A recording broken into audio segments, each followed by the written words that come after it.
माता दी भक्तों, वैष्णो देवी की जानकारी, वहाँ पे रोपवे कैसे करना है, कैसे आपको पैदल यात्रा करनी है, कौन सा मार्ग आपको चुनना है, प्राचीन गुफा खुली है या नहीं, वहाँ पे कितनी भीड़ है, इन सब की जानकारी आज मैं आपको दूंगी। प्लीज़ मेरे चैनल को सब्सक्राइब आइकन को प्रेस करना ना भूलें। वहाँ पे सबसे पहले जाने के लिए अब हमें RFID कार्ड बनाना होता है, जो कि ज़रूरी हो गया है। अगर हमने यात्रा पर्ची भी बनाई है तब भी उसकी कोई वो नहीं है, पर्ची की अब इतनी नीट नहीं होती, तो आपको वहाँ पर जाके RFID कार्ड बनाना ही पड़ेगा। उसी के थ्रू ऐसे गले में टांग देते हैं। 5 साल से कम बच्चे के लिए ये ज़रूरी नहीं है, लेकिन उससे ऊपर के लिए ये ज़रूरी है। ये कार्ड आपको वापस यात्रा करके लौट करके चेक पोस्ट में जमा करना पड़ता है। इस टाइम पे वैष्णो देवी में मार्च के महीने में बहुत भीड़ है। जब हम लोग भी अभी गए थे, 2 दिन पहले मैं गई थी, तो बहुत भीड़ वहाँ पर है। आप लोगों को रास्ता, मेरे हिसाब से अगर पैदल मार्ग आप लोग जा रहे हैं तो पैदल के लिए आप लोगों को ताराकोटा रास्ता चुनना चाहिए, क्योंकि बाणगंगा से घोड़े जाते हैं, घोड़े, खच्चर और पालकी, जो बहुत डिस्टर्ब करते हैं। तो आपको ऐसे रास्ता चुनना चाहिए जहाँ बिल्कुल साफ़ सुथरा हो, और आपको वहाँ से आपकी यात्रा आसान हो जाएगी। सब कहते हैं कि रास्ता थोड़ा लंबा है, लेकिन बाणगंगा वाले रास्ते में थोड़ा चढ़ाई ज़्यादा है, ताराकोटा में रास्ते में चढ़ाई थोड़ा कम है। लेकिन अगर आप बिल्कुल पैदल नहीं जा सकते हैं और आपको है कि आपको घोड़ा पालकी ही करनी है, तो आपको बिल्कुल भी ताराकोटा वाले रास्ते से नहीं जाना है। फिर आपको उसके लिए बाणगंगा वाला रास्ता चुनना है। आप जहाँ से भी कटरा से ऑटो करेंगे या कुछ करेंगे, आप बस उनको बोल दीजिए कि हमें ताराकोटा वाले रास्ते में उतारिए, और ताराकोटा वाले रास्ते से आपको RFID कार्ड बनाना है। RFID कार्ड रेलवे स्टेशन में भी बन जाता है, लेकिन रेलवे स्टेशन में बहुत भीड़ होती है, इसलिए आप यहीं पर आकर चेक पोस्ट में RFID कार्ड बनवा लें, और उस वहाँ से सीधे आप ऊपर चढ़ाई चढ़ सकते हैं। यहाँ पे देखिए, अब हम थोड़ा सा चढ़ाई चढ़ने के बाद 2 किलोमीटर या 3 किलोमीटर बाद ये लंगर आता है। इस रास्ते में दुकानें काफ़ी कम होती है, लेकिन इस रास्ते में बीकानेर वाले हैं। अगर आपको बीकानेर में खाना खाना है तो आप वहाँ खा सकते हैं, वरना ये लंगर आता है जहाँ पे नीचे बैठ के नहीं बल्कि चेयर सुविधा उपलब्ध है। आप अपना खाना लेके चेयर्स में बैठकर आप अपना लंगर खा सकते हैं। ने भी यहाँ पे लंगर खाया और उसके बाद सीधे अपनी चढ़ाई शुरू करी। चढ़ाई चढ़ने के बाद जब आप लोग पूरा अर्धकुमारी पहुँच जाते हैं, तो वहाँ पे आप अपनी पर्ची ले लें, अपना नंबर आप ले लें, और वहाँ पे बिना समय बर्बाद करें आप सीधे भवन के लिए निकल पड़ें, क्योंकि जब आप भवन के दर्शन करके, माता रानी के दर्शन करके लौटेंगे, तब तक आपका गर्भ गुफा में नंबर आ जाएगा। वहाँ पे अपना समय बैठकर बर्बाद ना करें। पर्ची लेने के बाद जब आप भवन के लिए जाते हैं, तो आपको 5 या 6 किलोमीटर का रास्ता तय करना पड़ता है। वो रास्ता एकदम साफ़ सुथरा है, और वहाँ पर कोई भी घोड़े खच्चर नहीं चलते हैं। तो आप उस हाथी मत्था वाले रास्ते को ना चुन के हिमकोटी वाले रास्ते को आप लोग चुनें।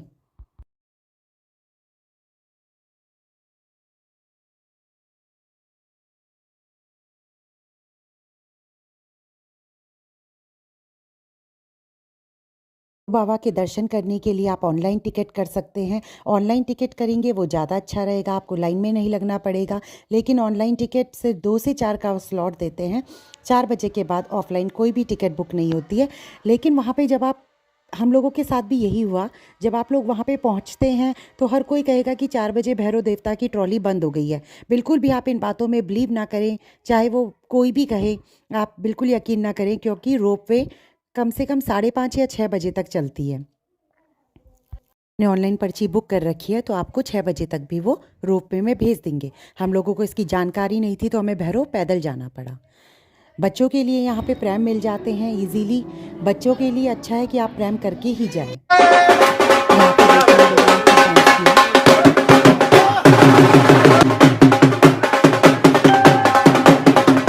और जब आप भवन में पहुंच जाते हैं, तो कम से कम इस टाइम पे हम लोगों को 1-2 घंटा भी लगता है। शाम के टाइम आरती के लिए थोड़ी देर के लिए मंदिर बंद हो जाता है, जो भीड़ को रोक दिया जाता है। अगर आप उस भीड़ में आ गए तो फिर आपको 1 से 2 घंटा भी दर्शन के लिए लग सकते हैं। अगर आप लोग टाइम नहीं लगाएंगे, 5 घंटे में ऊपर पहुंच जाएंगे और सीधे चढ़ाई सुबह मॉर्निंग में चढ़ते हैं, तो आप लोगों को जल्दी जल्दी सारे दर्शन हो जाएंगे। बिल्कुल भी समय खराब ना करते हुए अपना सीधे चलते रहें। बुजुर्गों के लिए वहाँ पे पालकी, घोड़ा, सब सुविधा उपलब्ध है। पालकी के रेट शायद 3250 रुपये हैं, और एक प्रैम का रेट 700 रुपये लोग लेते हैं बच्चे का। घोड़ा 800 रुपये है शायद अर्धकुमारी तक, और अर्धकुमारी के बाद आप दोबारा घोड़ा कर सकते हैं।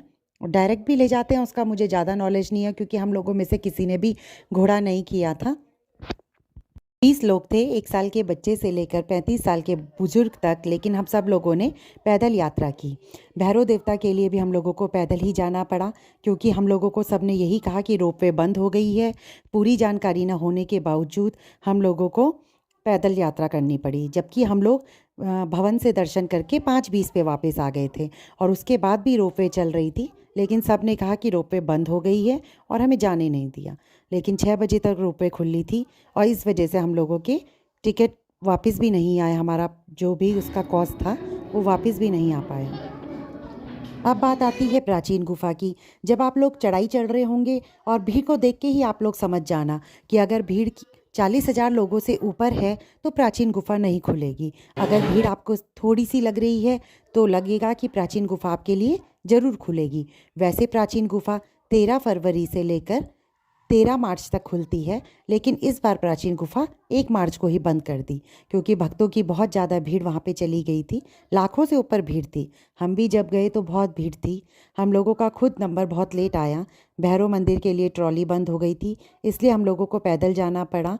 और जब आप लोग जाते हैं तो हमेशा ताराकोटा वाला मार्ग लें और वापस आते हुए हमेशा बाणगंगा वाला मार्ग लें, क्योंकि बाणगंगा वाले रास्ते से आप चरण पादुका के दर्शन कर सकते हैं और वहाँ से बाणगंगा के दर्शन भी आप लोग कर सकते हैं।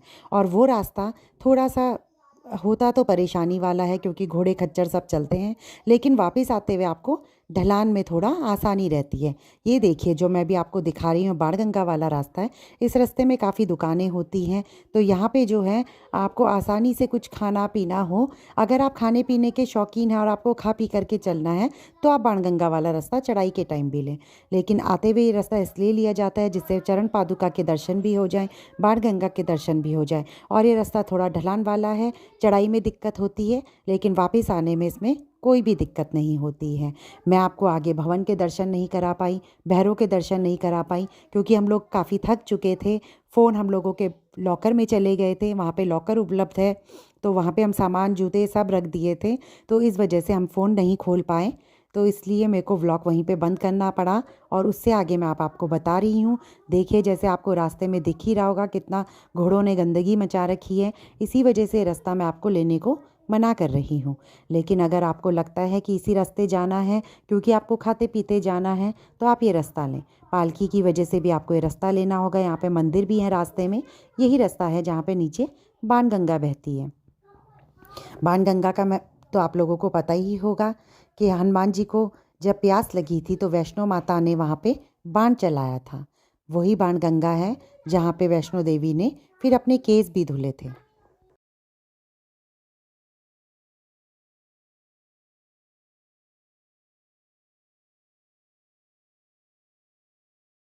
इस बार तो मुझे प्राचीन गुफा का सौभाग्य नहीं प्राप्त हुआ, लेकिन जब मैं पिछली बार गई थी तो मैं फरवरी में गई थी और मुझे प्राचीन गुफा का सौभाग्य प्राप्त हुआ। वो सिर्फ 15 मिनट के लिए खुली थी। प्राचीन गुफा में बिल्कुल लेट के हम लोगों को जाना होता है। उसके नीचे गंगा बहती है जो हमारे पूरे आधे पाँव तक बहती है और वो सीधे हमें पिंडियों में ले जाती है। हमें जो अब गुफा बनाई है इनसे होके नहीं, वहीं से जानी होती। इससे ज़्यादा आपको और कोई जानकारी चाहिए तो मुझे कमेंट करके बताइएगा। प्लीज़ सब्सक्राइब करना ना भूलिएगा। मैं आपको दूसरे व्लॉग में आगे अपना इससे आगे का अमृतसर का ट्रिप बताऊंगी। से लौटने के बाद हम लोगों ने कटरा में होटल किया था और हम रात भर कटरा के होटल में सोए। उसके बाद हमने सुबह वॉल्वो की थी जो बहुत ही शानदार बस है, स्लीपर बस है ये अमृतसर के लिए। यही हमने सबके लिए सीट करी थी। 20 लोग हम थे तो सबके लिए हमने एक एक बर्थ करी थी और हम इसमें आराम से सोते सोते पहुँच गए अमृतसर। 12 बजे वॉल्वो कटरा से चली थी और अमृतसर ये पहुँची करीबन 6 बजे शाम को। तो बस अमृतसर में हमने होटल किया हुआ था। उसके बाद हम सीधे चले गए अपने होटल्स में और होटल में जाने के बाद हम लोगों ने प्लान किया कि हम लोग गोल्डन टेम्पल जाएंगे। फिर हम रात का व्यू देखने के लिए गोल्डन टेम्पल चले गए क्योंकि हम लोगों को डे व्यू भी देखना था गोल्डन टेम्पल का और नाइट व्यू भी देखना था। गोल्डन टेम्पल से होने के बाद हम लोग होटल चले गए और अगले दिन मॉर्निंग में हम लोग राम तीरथ मंदिर गए। ये वो मंदिर है जहाँ पे वाल्मीकि जी ने लव कुश का नाम रखा था, और वहीं पर ही हनुमान जी जब उनको मिले तो उन्होंने लव कुश ने हनुमान जी को एक पेड़ से बांधा था। तो यहाँ पे वाल्मीकि जी का भी मंदिर है, और लव कुश का जन्म स्थान भी इसी को कहा जाता है। लव कुश यहीं पले बड़े, उन्होंने हनुमान जी को भी यहाँ पेड़ से बांधा था। ये बहुत ही सुंदर मंदिर है। अगर आप अमृतसर जाएँ तो यहाँ पे दर्शन ज़रूर करें। हम सब लोग हैं और हम सब लोगों ने यहाँ पे दर्शन करे। दिन के 12-1 बज रहे हैं जब हम लोग यहाँ पे दर्शन करने के लिए आए। उसके बाद हम सब लोग राम तीरथ मंदिर में गए, वाल्मीकि जी वाले मंदिर में भी हम लोग गए, जहाँ पे वाल्मीकि जी ने रामायण लिखी थी। ये सारा कवर करने के बाद हम लोगों ने वाघा बॉर्डर अगले दिन के लिए सोचा था। तो ये सारा मंदिर मैं आपको दिखा रही हूँ। यहाँ पे बहुत सारी मछलियाँ थी, बहुत ही सुंदर ये मंदिर। यहाँ पे बहुत बड़ी हनुमान जी की मूर्ति है। यही वो मंदिर है जहाँ पर लव कुश ने हनुमान जी को बांधा था पेड़ से।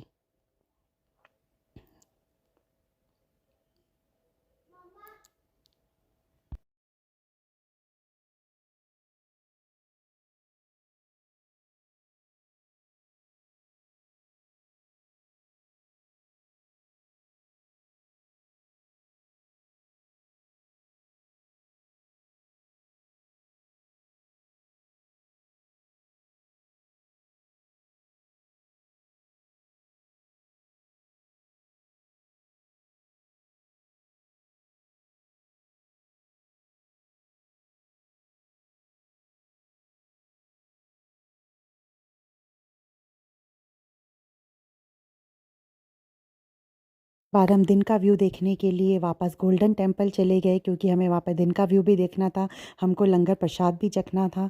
उसके बाद फिर हम लोग जलियांवाला बाग गए। जलियांवाला बाग में तो हम लोगों ने मतलब रोंगटे खड़े हो गए। पहली रात भी गए थे हम, सब जगह हम 2-2 बार गए, इतना वहाँ पे टाइम होता है। जलियांवाला बाग हम रात में भी गए थे, जहाँ पे हमने म्यूजिकल शो देखा जो पूरी वहाँ की कहानी बताते हैं। फिर हम दिन में भी वहाँ पे गए। ये देखिए गोलियों के निशान दिख रहे हैं जो लोगों को लगे थे। यहाँ पे हमने कुआं देखा, गोलियों के निशान देखे।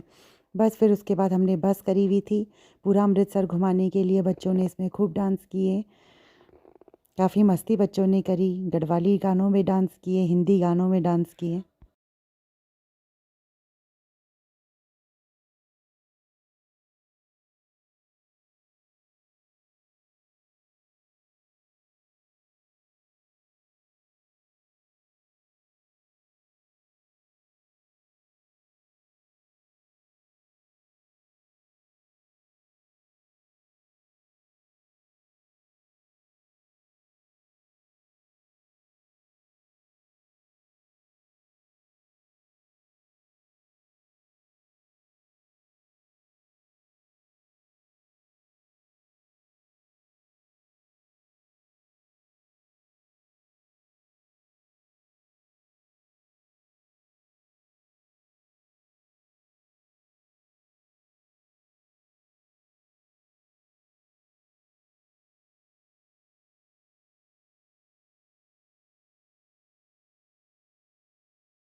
ये हमारा नेक्स्ट डे का ट्रिप था वाघा बॉर्डर के लिए। उस दिन हमने पूरा दिन वाघा बॉर्डर में ही बिताया।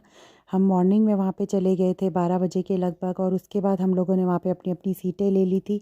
यहाँ पे बहुत सारी भीड़ थी, बहुत ही भीड़ यहाँ पर थी, और यहाँ तो भाई पूरी देशभक्ति जाग जाती है। बहुत ही यहाँ पे मज़ा आया, हम लोगों ने खूब डांस भी किया।